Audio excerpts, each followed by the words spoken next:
was a peaceful town called Olunde where people lived without fear. The residents were always happy, going about their lives peacefully. But one day, something happened that changed everything and filled the town with fear. One fateful night, a group of friends were walking and laughing together along a road path when out of nowhere, a terrifying masquerade appeared. It looked so frightening that the friends immediately ran for their lives. Unfortunately, one of them slipped and fell. Before anyone could help, the masquerade grabbed him and vanished into thin air. The remaining friends, shaking with fear, rushed to the town leaders to report what had happened. The leaders were both shocked and confused, unsure of what to do. Days later, many more people went missing at night. They were taken by the mysterious masquerades. The leaders were desperate to protect the townspeople, so they imposed a strict curfew. No one was allowed to go outside after it was dark. Everyone obeyed the curfew, but the town was still gripped by fear. The leaders, still seeking for a solution, decided to consult a wise elder, popularly known as the Old One, because of how knowledgeable and wise he was. But unfortunately, even the Old One had no answers to the town's problem. One cold evening, a lady named Bimpe realized she had left one of her hand beads outside. She wanted to go and get it, but her parents stopped her, warning her to wait until tomorrow morning. But Bimpe was so stubborn and determined that she refused to listen. She waited until her parents were asleep. Then quietly she tiptoed outside to retrieve her bead.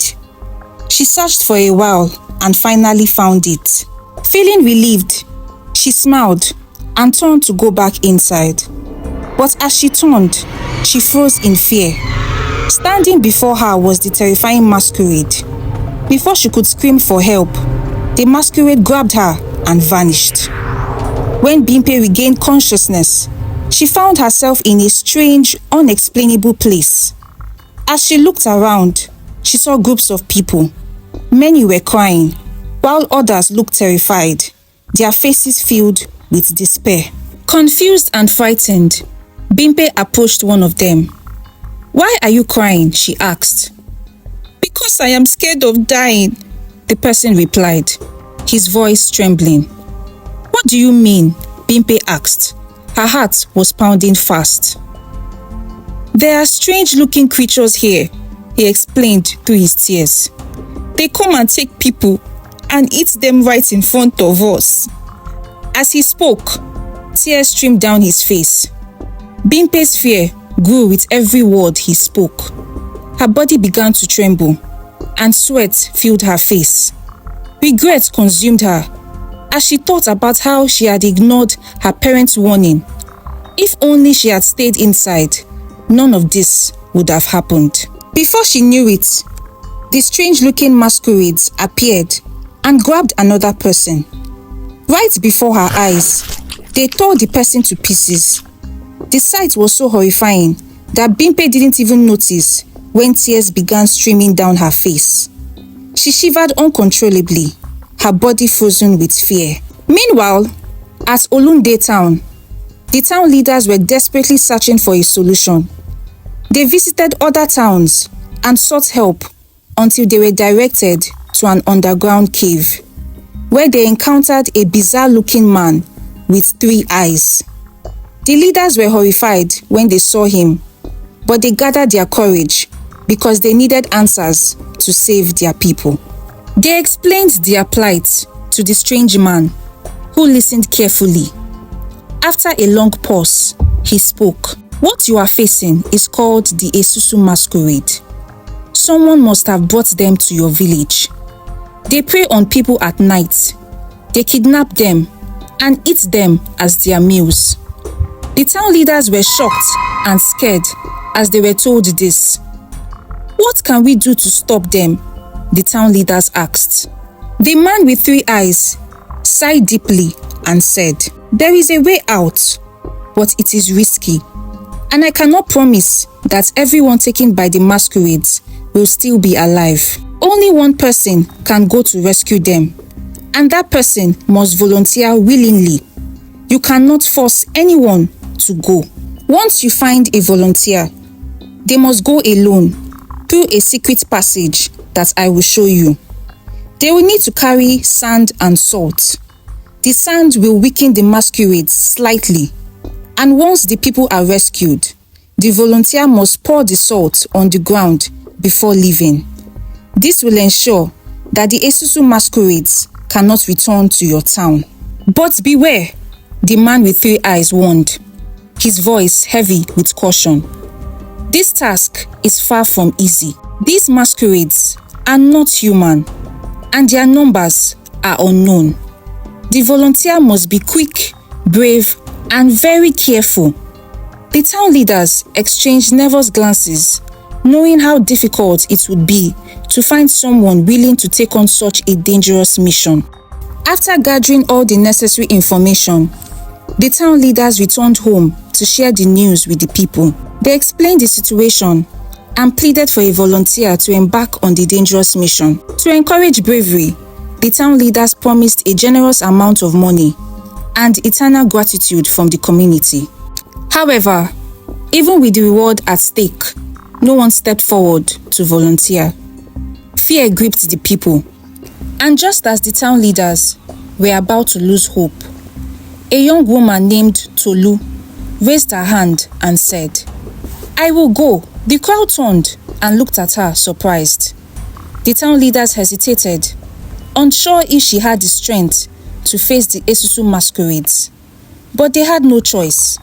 Tolu was the only one willing to risk her life to save the captives. They gave her all the instructions and prepared her for the journey. The next morning, she was armed with sand and salt and went for the dangerous mission. Meanwhile, in the Esusu masquerade kingdom, only a few captives were left alive. Among them was Bimpe, who was trembling with fear, knowing her turn would soon come to be devoured by the masquerades. She was hungry, weak, and terrified. Despair filled her heart, and she held on to the faint hope that someone would come to rescue them before it was too late. Meanwhile, on Tolu's end, she was determined to rescue the captives and return them home alive, even though she knew the townspeople had little faith in her. She realized she needed a solid plan to succeed. After much thought, she decided to let the masquerades take her willingly. One night, she stayed out late on purpose. As expected, the Esusu masquerade appeared and took her away. When she woke up, she found herself in the horrifying realm of the masquerades. Around her were scared captives, crying and shivering in fear. Beside her was Bimpe, who looked weak and terrified. Tolu wasted no time. She told the captives, "I'm here to save you, but we must work together to escape." Immediately, the terrifying masquerades came to take another victim. Tolu quickly threw sand at them, weakening them just as she had been instructed. She and the other captives seized the moment and began to run for their lives. They needed to find the entrance to their town so that Tolu could pour the salt and seal the passage forever. But as they ran, they encountered a problem. There were 4 possible entrances, and they didn't know which one led to freedom. Time was running out, and many of the Esusu masquerades were now chasing after them. The sand in Tolu's hand wasn't enough to weaken all of them. She decided to trust her instincts and choose an entrance, but it turned out to be the wrong one. Without panicking, she quickly led the captives to another entrance. This time, they found the right one. But as Tolu was about to pour the salt, one of the masquerades grabbed Bimpe back. But Tolu already poured the salt, and before they knew it, they were back in their town. The remaining captives were saved, except Bimpe.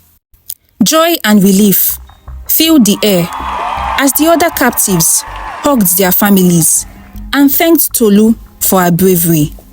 But Bimpe's parents waited anxiously, only to realize that their daughter wasn't among the captives that were rescued. When they asked Tulu what happened, she narrated the heartbreaking events that happened at the Esusu kingdom.